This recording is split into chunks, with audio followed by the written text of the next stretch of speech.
खाट के नीचे ले लेना। खाट के नीचे ले लिया गया था मेरे को। उस समय प्रथम बार मेरे को किसी संत के दर्शन हुए और संत ने दर्शन दे करके मेरे से ये कहा कि मेरा दूना बनाओ। पिछले 2 साल से चल रही है उल्टी की। पिछले 2 साल से जो भी कुछ लेता हूँ, पानी भी लेता हूँ तो उल्टी हो जाती है। राम राम साहब, मनुष्य के जीवन में संत संप्रदाय का भी एक विशेष महत्व होता है। आज ऐसे महाराज जी के पास आए हुए हैं जिनको लगातार 2 साल से जो भी कुछ खाते हैं, जो भी कुछ पीते हैं, तुरंत उल्टी हो जाती है। और उनकी आस्था और कामना तो बड़े रूप में जुड़ी हुई थी, लेकिन जब से उनकी ये समस्या आई, बहुत बड़ा रहस्य रहा, जिसके कारण से आज वो कुछ भी जब खाते हैं तो अचानक से उनकी उल्टी होती है। कई डॉक्टर्स को, कई हॉस्पिटल में उनको दिखाया गया, लेकिन अभी तक उस बात का प्रमाणित रूप नहीं आ पाया कि किस कारण से वो उल्टी हो जाती है। ये गुरु महाराज की आस्था है या ये किस तरह का क्या प्रमाण है, मैं बातचीत ही कराता हूँ। ये जमारामगढ़ विधानसभा का नांगल तुलसीवास गाँव पड़ता है और चिरंजीव दास जी महाराज है हमारे साथ। राधे राधे महाराज जी। राधे राधे महाराज जी, कब से ये समस्या चल रही है भाई? ये समस्या तो वैसे मेरे पिछले 2 साल से चल रही है उल्टी की। पिछले 2 साल से जो भी कुछ लेता हूँ, पानी भी लेता हूँ तो उल्टी हो जाती है। और अभी करीबन 3-4 महीने पहले जांच करवाई थी तो उसमें डॉक्टरों ने बताया है कि कैंसर है, लेकिन मैं नहीं मानता इस चीज़ को कि कैंसर है, क्योंकि अभी गुरु पूर्णिमा को ही मैंने तकरीबन 2 घंटे तक राधे नाम का यहाँ पर संकीर्तन किया है। तो सभी शिष्य वहाँ मौजूद बैठे हुए थे, सब ने कहा महाराज आप तो बीमार लग ही नहीं रहे हो, आप तो ठीक लग रहे हो, अब बीमारी कहाँ गई आपकी, आपको तो बैठने में दिक्कत थी, वो थी। तो मैं तो ये मानता हूँ ये सब ईश्वर की कृपा है। और आज भी मेरे को इनको ऊपर पूरा विश्वास है कि राधे महारानी जो संत महाराज है यहाँ पर दूने पे, वो ठीक। महाराज जी, कहाँ कहाँ आपने दिखाया और समस्या क्या बताते हैं, डॉक्टर्स क्या बताते हैं? आप बता रहे हैं मैं स्वस्थ हो जाता हूँ, बीमार पड़ जाता हूँ, तो ये कारण क्या हो रहा है, किस तरह से, कहाँ कहाँ आपने दिखवाया? पहले देखो, मैंने सबसे पहले SMS में दिखाया। तकरीबन 3-4 महीने मेरा SMS से इलाज चला। फिर वो लास्ट में कभी किडनी वाले के पास में, कभी लीवर वाले के पास में भेजने लग गए। लास्ट में बोले हार्ट वाले को दिखाओ। फिर हार्ट वाले डॉक्टर को दिखाया, लेकिन कुछ नहीं आया रिपोर्ट में। उसके बाद भी मणिपाल में भी गया मैं। मणिपाल में मैंने दिखाया है। अपने विद्याधर नगर में एक है SK चक्रवर्ती जी, पेट के स्पेशलिस्ट, उनको दिखाया है। फोर्टिज हॉस्पिटल में दिखाया है और अपने निम्स में दिखाया है। 7 बार मेरे इंडोस्कोप किए उन्होंने।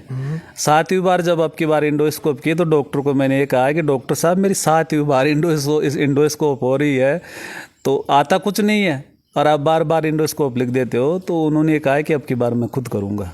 हम यहाँ बैठे जहाँ आपकी कर्मस्थली है, मंदिर है राधे कृष्ण का, और कब से यहाँ मंदिर का आपसे लगाव जुड़ा, किस तरह की से परंपरा जुड़ी कि मेरे को पूजा पाठ करना, आपका प्राचीन इतिहास जानना चाहूँगा मैं। पहले है जो राजनीति में था और अपनी जो हमारी पंचायत लगती थी बासना, उसमें मैं उपसरपंच रहा हूँ 5 साल तक, 2000 से 2005 तक। 2003 के आसपास है जो मेरी तबीयत बहुत ज़्यादा ख़राब हो गई थी। इतनी ज़्यादा ख़राब हो गई थी कि मतलब जिसको लास्ट स्टेज बोलते हैं, खाट के नीचे ले लेना। खाट के नीचे ले लिया गया था मेरे को। उस समय प्रथम बार मेरे को किसी संत के दर्शन हुए और संत ने दर्शन दे करके मेरे से ये कहा कि मेरा दूना बनाओ, तू ठीक हो जाएगा।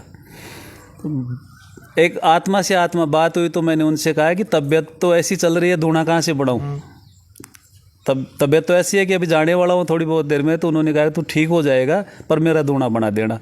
उसके बाद में 2-3 दिन बाद में मैं एकदम स्वस्थ हो वैसे स्वस्थ हो गया और घूमने फिरने लग गया। उसके बाद में मैंने यहाँ पर निर्माण स्वयं के हाथों से करवाया। तो पहले शिव जी का, हनुमान जी का ये करवाया चबूतरा बना करके, छाया भी नहीं थी ऊपर। फिर धूने का उस समय भी नहीं बैठा। फिर सोचे पक्का निर्माण कराएंगे तब करेंगे। फिर वापस पलट करके मैं 3 महीने बाद में बीमार हो गया और तकरीबन 9 महीने 8 महीने के आसपास मैंने अन्न बिल्कुल ग्रहण नहीं किया। सिर्फ छाछ लेता था 1 गिलास, सुबह और शाम की दोनों मिला के 1 गिलास छाछ होती थी। वो लेने के बाद में फिर वापस जब कंडीशन ज़्यादा डाउन हो गई, ये हो गई कि जैसे अभी हो रही है कि बैठने में भी दिक्कत है, थोड़ी कपकपी होती है शरीर में, ऐसी कंडीशन हुई। तो उन्होंने संत महाराज ने दर्शन दे के कहा है कि देख अभी भी मौका है, तू मेरे लिए दूना बना दे। तो मैंने कहा दूना बनाऊं कैसे, कैसे बनेगा? बोले सामने राधे कृष्ण भगवान होंगे और उसके सामने तेरे को दूना बनाना है। तो उस समय हमने बना तो दिया। राधे कृष्ण भगवान का मंदिर भी जन सहयोग से हो गया और धुएं का भी हो गया। लेकिन उसमें यह हुआ कि हम इतना ज्ञान नहीं था, क्योंकि इस क्षेत्र में ही नहीं थे, तो हमने उसको हवन कुंड बना दिया, धुआं नहीं बना करके हवन कुंड बना दिया। अब 2005 से कंटिन्यू यहाँ पर हवन चल रहा है। हवन चल रहा है। ऐसा कोई दिन नहीं है जिस दिन हवन नहीं होता हो। मान लो अपने गांव में एक परिपाटी है कि गांव में कोई ख़त्म हो जाता तो आरती नहीं होती है, तो जब उसको उठा लेते हैं तब आरती होगी तो हवन भी होगा। ऐसा चल रहा है। अभी पिछले 2 साल से वापस जब से तबीयत खराब हुई है तो तब से तो कुछ एहसास नहीं हो रहा था, लेकिन वही संत महाराज मेरे को अब पुनः वापस दिख रहे हैं करीबन 2 महीने से, और वो ये कह रहे हैं कि भाई ये जो तुमने बनाया, ये बना तो दिया तुमने, ये तो हवन कुंड नहीं हुआ, हवन कुंड हो गया। तुम्हारे को बनाना है अग्नि कुंड, इसमें तो आप हवन करते हो, और तुम्हारे को अग्नि कुंड बनाना है जो अखंड चलेगा। वो उसमें अखंड अग्नि रहनी चाहिए, अखंड उसमें ज्योति जलती रहनी चाहिए, नारियल लकड़ी जो भी कुछ वो जलता रहना चाहिए। और उसके साथ में वो जो कहते हैं, मैं आपके माध्यम से बताना चाहता हूँ कि वो महाराज जी मेरे को ये कहते हैं कि अगर आप इस हिसाब से बना लोगे तो आपको कुछ भी करने की ज़रूरत नहीं है। उन्होंने मेरे को कोई मंत्र दिया है, बताया है खुद ने, वो मैं आपके पास ओपन नहीं कर सकता। इस मंत्र का आप वहाँ बैठ करके आप बैठ जाओगे, ठीक हो जाओगे, और वहाँ बैठ करके आप इसका जाप करो ज़्यादा से ज़्यादा। वो धूना एक ऐसी जगह होगी वहाँ पर कोई भी किसी भी प्रकार की व्याधि, किसी भी प्रकार का रोग, किसी भी प्रकार की परेशानी, उपली हो पराई हो, जो भी कुछ हो, उस धूने के 7 शनिवार जो चक्कर लगाएगा उसी के वो ठीक हो जाएगी। अभी भी महाराज चमत्कार दिखा रहे हैं अपने इस धूने जो हवन कुंड है, इस पे 7 शनिवार जो भी कोई आया है तो ज़्यादातर लोगों को मतलब फ़ायदा ही हुआ है। ऐसा कोई नहीं है आज तक जो आकर के ये कह दे कि मेरे को फ़ायदा नहीं हुआ। फिर भी आपके जीवन काल में 5 से लेकर अब 24 चल रही है, क्या कुछ देखा, किस तरह का चमत्कार हुआ, किस तरह लोगों को निवारण हुआ समस्याओं से? कई हुए ऐसे, जैसे एक हमारे पड़ोस के गांव के है, बनवारी जी नाम है, मैं तो नाम भी बता दूं क्योंकि अपने को छुपाने वाली बात नहीं है। उनकी घरवाली थी तो उसके 2-3 साल से बच्चे नहीं हो रहे थे, तो डॉक्टर को दिखाया तो डॉक्टर ने कहा कि इसकी बच्चादानी एकदम छोटी है और इसके बच्ची नहीं होगा। वो यहाँ पर आ गए, उनको भी किसी ने बताया होगा, यहाँ पर आ गए। यहाँ पर आए तो मैंने कहा 7 शनिवार बाबा के डोक लगाओ और मन्नत करो, इनसे बड़ा कौन डॉक्टर है, सबसे बड़े डॉक्टर यही है। वो 7 शनिवार आए, सहयोग हुआ, वो बिगर कुछ दवाई लिए प्रेग्नेंट हो गई और आज उनके 2 बच्चे हैं। वो इतने समर्पित है, सारे घर वाले इतने समर्पित है कि मतलब मेरे जो है ना इस मंदिर में सबसे ज़्यादा लगाव रखने वाले उनमें। उसी तरह से और भी है, कई यात्री है, किसी को क्या परेशानी थी, किसी को क्या थी। अपने चैनपुरा गांव है, वहाँ से आया था एक शोदान जी, क्या शोदान जी नाम है उनका, वो आए थे तो उनके बच्चे नौकरी नहीं लग रहे थे जब इसका निर्माण चल ही रहा था। उस समय वो आए तो उन्होंने कहा कि महाराज जी मेरे बच्चे नौकरी नहीं लग रहे। तो मैंने उनसे यही कहा, देखो मेरे को कुछ आता नहीं है, मैं तो सिर्फ एक ही काम जानता हूँ, राधे राधे, इसके अलावा कुछ आता नहीं है मेरे को। हाँ, जिस महाराज के पीछे मैं बात कर रहा हूँ या जिस महाराज ने मेरे को इशारा दिया है यार मंदिर बनवाया है, उसके आप धूने के ऊपर आओ 7 शनिवार, तो हो सकता है आपकी सुन ले। महाराज जी, विज्ञान भी कहती है कि लोगों की आस्था और भावना तो रहती है इस लीला में, ये परंपरा रहती है, लेकिन लोग ऐसे भी मानते हैं कि अंधविश्वास भी हो सकता है, क्योंकि किस तरह से लोगों का जुड़ाव हो पाता है मंदिरों के प्रति, ये बताइए।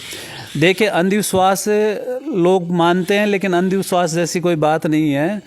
मैं तो ये मानता हूँ कि विश्वासम फलदायकम, जिसको जहाँ विश्वास हो गया, जिस इष्ट देवता पे विश्वास हो गया, उसके लिए वो सबसे बड़ा भगवान होता है और उसका वो कार्य भी होता है। फिर इसमें कुछ अपवाद भी है। अपवाद मैं ये मानता हूँ कि लोगों ने ऐसा पाखंड रच दिया है, मैं किसी का भी नाम नहीं लेना चाहूँगा, लेकिन ऐसा पाखंड रच दिया है कि तू शूद्र है, तू फला है, तू डीका है, तू मंदिर में नहीं आ सकता है, तू ऐसे नहीं कर सकता है। अपने यहाँ ऐसी कुछ भी पाबंदी नहीं है।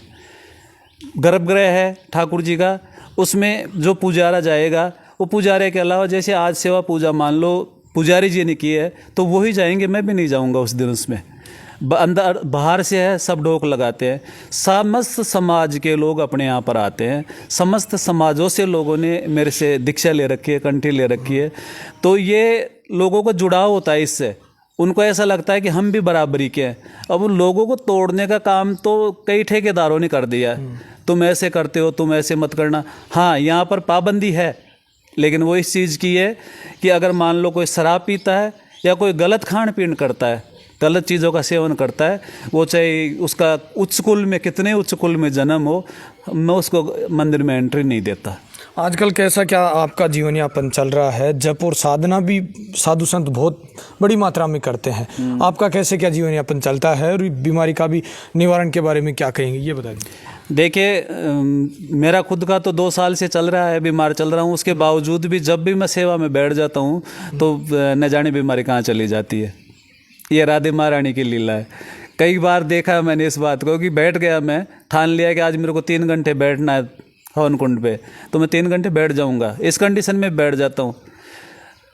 अच्छे अच्छे पंडित है, नवाम पारायण रामायण करते हैं तो वो एक पारायण में 1 बार या 2 बार बीच में उठ जाते हैं, जबकि नवाम पारायण रामायण जी में साफ लिखा है कि एक पारायण में 1 बार बैठा हुआ आदमी पूरे नवाम पारायण का 1 अध्याय करके उठना चाहिए। वो लोग उठ जाते हैं। लेकिन मेरे ऊपर राधे महारानी की ऐसी कृपा है कि मैं अगर नवम पारायण करने बैठ गया तो एक पारायण जब तक पूरा 3.5-4 घंटे के आसपास लगभग होता है, आराम से करते हैं तो जब तक वो पूरा नहीं होता तब तक मैं नहीं उठता हूँ।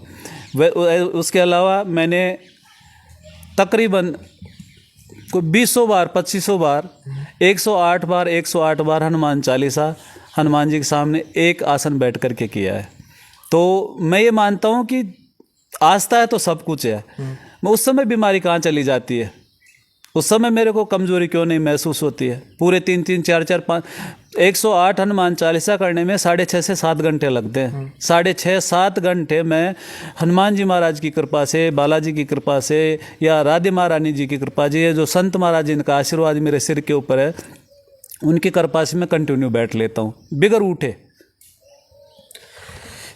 ये जमारामगढ़ का नांगल तुलसीवास गांव पड़ता है। महाराज जी से बातचीत करें। चिरंजीव दास जी महाराज जी हैं जो जिनकी प्रतिष्ठा और मान सम्मान तो बहुत बड़ी संख्या में जुड़े हैं, लोगों का जुड़ाव भी है, लेकिन अब ये बीमार चल रहे हैं लंबे समय से, फिर भी महाराज की पूजा पाठ करते रहते हैं। आप मेरे साथ देख रहे तेज मीडिया ग्रुप और मैं हूँ तेजपाल। जय हिंद, जय भारत।